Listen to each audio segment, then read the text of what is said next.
So guys, আজকে আমি আবারও চলে এসেছি আপনাদের কিং গেমার আপনাদের জন্য নতুন গল্প নিয়ে। তো গল্পটা হচ্ছে আমাদের পরিবারের বড় ছেলের সম্পর্কে। তো একটা পরিবারের বড় ছেলের কাঁধে কতটা ভার থাকে সেটা আজকের গল্পটা শুনলে আপনারা বুঝতে পারবেন। তো আমরা বেশি কথা না বলে সোজা গল্পটা শুরু করি। তো গল্পের বড় ছেলে অর্থাৎ রাহাত ছিল পরিবারের বড় ছেলে। বাবা ছিলেন একজন দিনমজুর। সংসারে মা, ছোট ভাই আর ছোট বোনকে নিয়ে তাদের ছোট্ট পরিবার। হঠাৎ একদিন বাবা অসুস্থ হয়ে মারা যান। মুহূর্তের মধ্যেই বদলে যায় রাহাতের জীবন। কলেজে পড়ার স্বপ্নটা ছেড়ে সে কাজে নেমে পড়ে। ভোরে বের হতো, গভীর রাতে বাড়ি ফিরতো। সারা দিনের কঠোর পরিশ্রমের টাকা সংসারে চলত। ছোট ভাই বোনের পড়াশোনা হতো আর মায়ের ঔষধ কেনা হতো। অনেক সময় দিন নিজের জন্য নতুন জামা কিনতে ইচ্ছে করলেও সে কিন্তু না। ঈদের দিনেও পুরনো জামা পরে থাকতো, কিন্তু ভাই বোনের জন্য নতুন পোশাক নিয়ে আসতো। মা জিজ্ঞেস করলে সে শুধু বলতো, আমার পুরনো জামাটাই ভালো আছে। রাতে সবাই ঘুমিয়ে গেলে রাহাত চুপচাপ বারান্দায় বসে আকাশের দিকে তাকিয়ে বাবার কথা ভাবতো। চোখ দিয়ে অজান্তেই পানি গড়িয়ে পড়ে।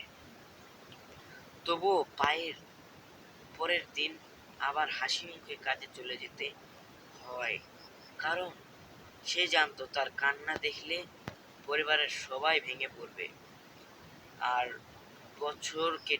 আরো কয়েক বছর কেটে গেল। ছোট ভাই বিশ্ববিদ্যালয় থেকে ইঞ্জিনিয়ারিং হলো আর ছোট বোন ডাক্তার হলো। তারা দুজনেই চাকরি পেল। একদিন তারা মাকে নিয়ে রাহাতের কাছে এলো। একটি সুন্দর উপহারের বাক্স তার হাতে তুলে দিল, আর মোটরসাইকেলের চাবি তার হাতে তুলে দিল। রাহাত অবাক হয়ে বলল, এগুলো কি? ছোট ভাই হাসতে হাসতে বলল, ভাইয়া, এতদিন তুমি আমাদের স্বপ্ন পূরণ করেছো, এবার তোমার স্বপ্ন পূরণের সময়। আমাদের স্বপ্ন তো অনেক পূরণ, ভাইয়া, এবার তোমাকে নিজের স্বপ্ন পূরণ করতে হবে। ছোট বোন কাঁদতে কাঁদতে রাহাতকে জড়িয়ে ধরে বলল, তুমি শুধু আমাদের বড় ভাইয়া নও, তুমি আমাদের বাবাও। মা চোখের পানি মুছে বললেন, আজ যদি তোমাদের বাবা বেঁচে থাকতেন, তোমাকে নিয়ে সবচেয়ে বেশি গর্ব করতেন বাবা। রাহাত আর নিজের চোখের পানি ধরে রাখতে পারল না। সে মাকে জড়িয়ে ধরে কাঁদতে লাগলো। সেই কান্নায় ছিল বছরের পর বছর লুকিয়ে রাখা কষ্ট, ত্যাগ আর ভালোবাসার গল্প। সেদিন রাহাত বুঝতে পারলো যে ত্যাগ পরিবারের জন্য করা হয়, তা কখনো হারিয়ে যায় না।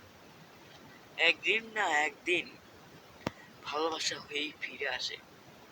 গাইস, এই গল্পটা বলতে বলতে আমি অনেকটা ইমোশনাল হয়ে পড়েছি, এমনকি আমার চোখ দিয়ে পানি পড়ার অবস্থা।